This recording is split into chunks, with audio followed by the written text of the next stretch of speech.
కర్ణాటక కొత్త ముఖ్యమంత్రి ఎంపిక కోసం రేపు సాయంత్రం 4 గంటలకు విధానసౌధలో కాంగ్రెస్ శాసనసభాపక్షం భేటీ కానుంది.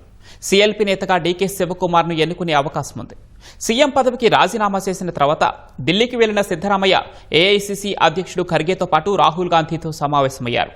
తన కుమారుడు యతీంద్రతో పాటు తన వర్గీయులకు కీలక శాఖల కోసం సిద్దరామయ్య లాబియింగ్ చేస్తున్నట్లు తెలుస్తోంది. కర్ణాటకలో నూతన ప్రభుత్వం ఏర్పాటుతో పాటు మంత్రివర్గ కూర్పుపై కాంగ్రెస్ అధిష్టానం డీకే శివకుమార్తో చర్చించినట్లు తెలుస్తోంది. గురువారం సీఎం పదవికి రాజీనామా చేసిన సిద్దరామయ్య ఢిల్లీలో కాంగ్రెస్ అగ్రనేత రాహుల్ గాంధీతో భేటీ అయ్యారు. 10 జన్పథ్లోని సోనియా నివాసంలో ఈ సమావేశం జరిగింది.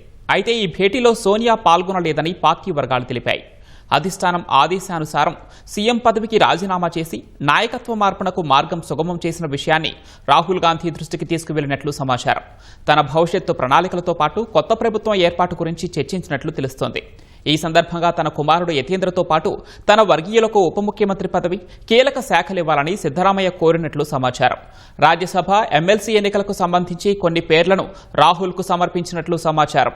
సుమారు గంటసేపు జరిగిన ఈ సమావేశంలో కర్ణాటక కాంగ్రెస్ వ్యవహారాల ఇన్ఛార్జ్ రణదీప్ సూర్జేవాలా కూడా పాల్గొన్నారు. అనంతరం కాంగ్రెస్ అధ్యక్షుడు మల్లికార్జున ఖర్గేతోనూ సిద్దరామయ్య సమావేశమయ్యారు. కర్ణాటకలో కొత్త ప్రభుత్వం ఏర్పాటుతో పాటు పార్టీలో తన భవిష్యత్తు పాత్ర గురించి చర్చించినట్లు తెలుస్తోంది.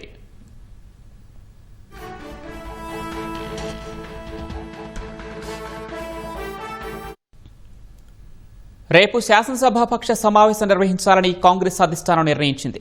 ఆ తర్వాత కొత్త ముఖ్యమంత్రి ప్రమాణ స్వీకార తేదీ, మంత్రివర్గ కూర్పునకు సంబంధించి అధికారిక ప్రకటన వెలువడే అవకాశం ఉంది. ఇప్పటికే కాంగ్రెస్ ఎమ్మెల్యేలందరినీ బెంగళూరు చేరుకోవాలని అధిష్టానం ఆదేశించింది.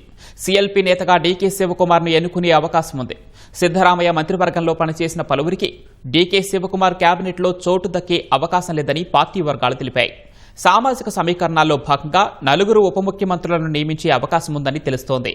ఆ 4లో మైనారిటీ, దళిత సామాజిక వర్గాలకు చోటు కల్పించనున్నట్లు సమాచారం. అంతకుముందు కర్ణాటక ముఖ్యమంత్రి సిద్దరామయ్య రాజీనామాను గవర్నర్ తావర్చంద్ గెహ్లోట్ ఆమోదించారు. గురువారం గవర్నర్ అందుబాటులో లేకపోవడంతో సిద్దరామయ్య తన రాజీనామా లేఖను గవర్నర్ ప్రత్యేక కార్యదర్శికి అందజేశారు.